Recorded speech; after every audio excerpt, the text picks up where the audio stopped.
Alright, NBA preseason is officially over with. And while the Lakers unfortunately did end with a loss, getting beat by the Sacramento Kings in overtime in which the game didn't count and pretty much none of their main rotation guys played and finished the game for them.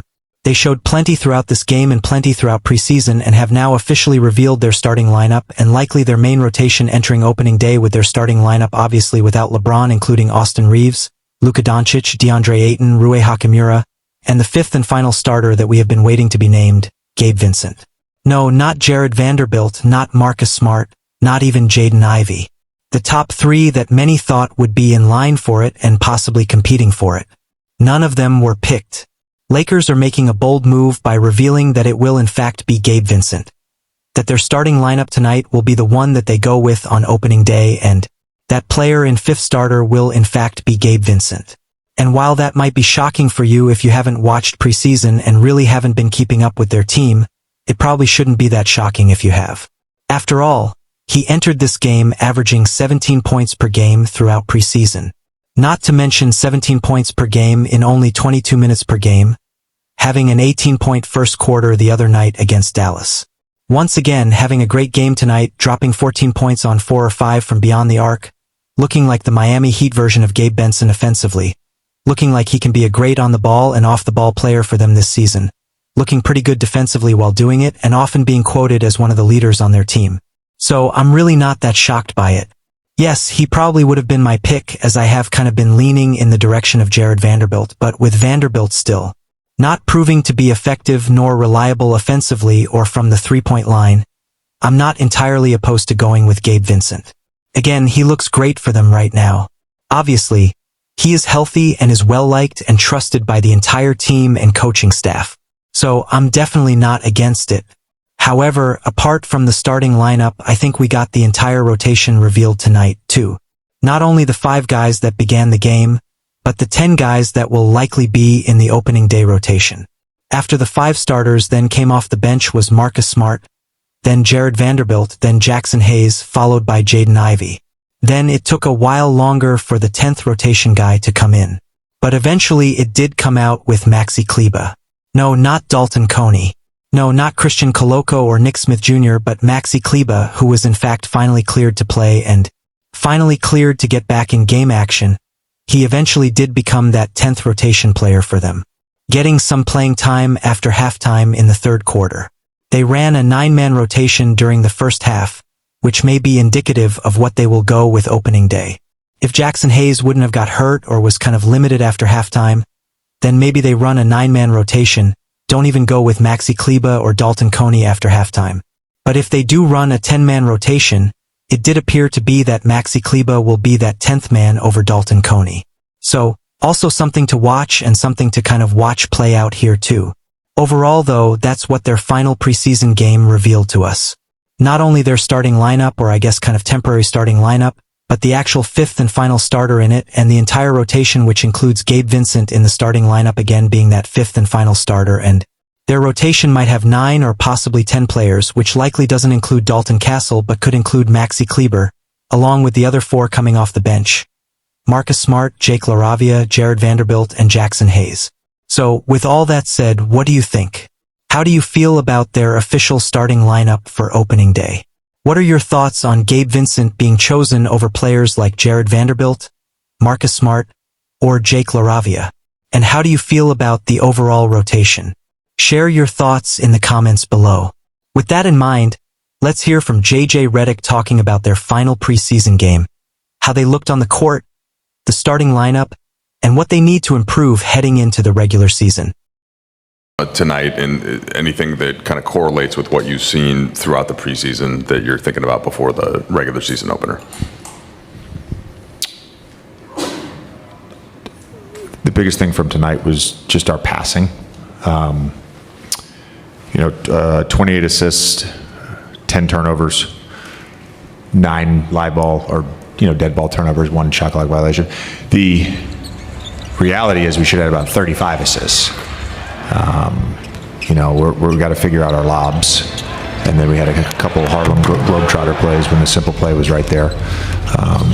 but we had multiple possessions where everybody touched it. We created multiple advantages, got good shots, some of which we didn't make. But I liked our offensive flow and execution for most of the game. Not a great defensive start, but there were some really good things in the second, third quarter.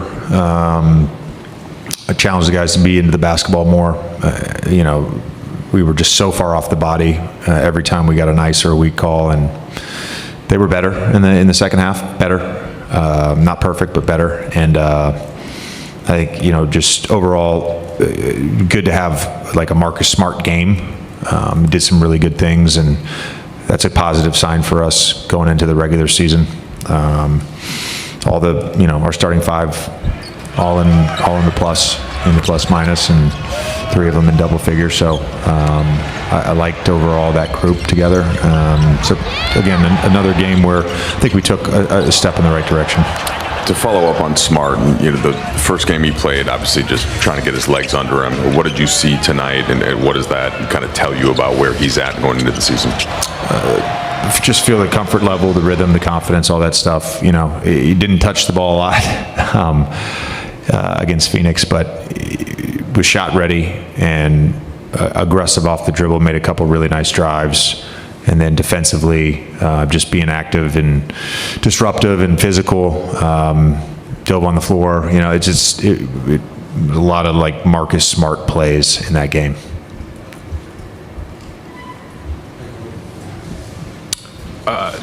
You mentioned, so even I think Mike during halftime, you guys would have had 72 points if you guys were able to connect with your lobs. You mentioned lobs in your opening comments. Just what goes into having, good or proper lob synergy?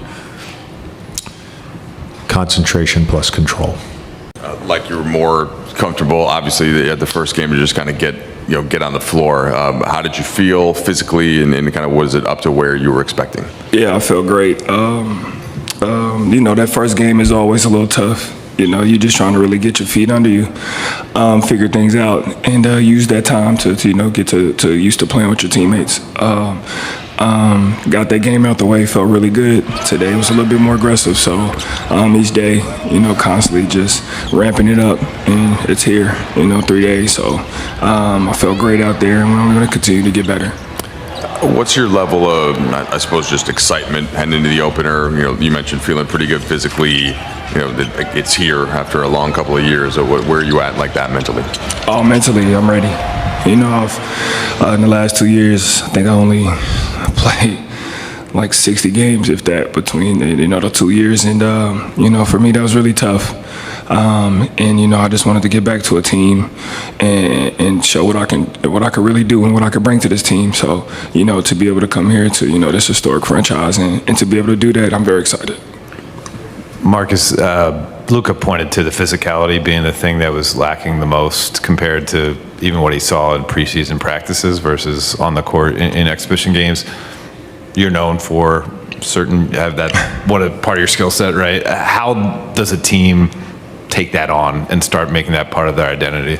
Just follow my lead,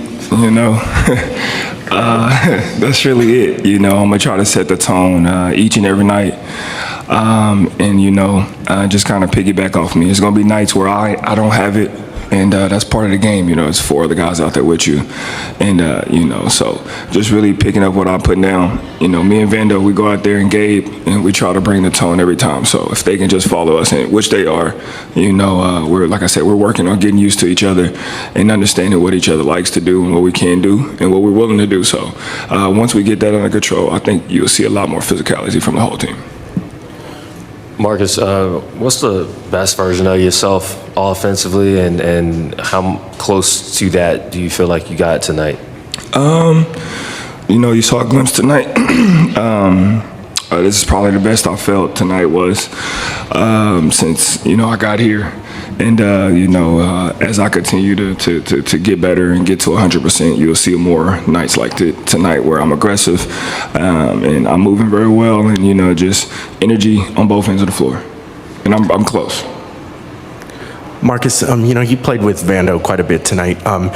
Just what have you seen in terms of how the two of you can impact the game defensively with that pairing?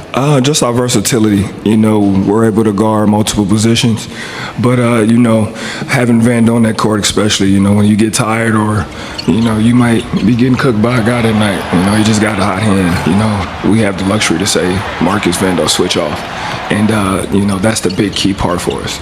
Really, just allowing Vando to do what he does and have a break to get back to it. So with me and him on the court, it's going to be really good. And I think that, you had Gabe in there as well.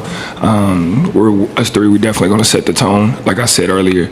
And so for us, that's going to be huge for us. Sorry.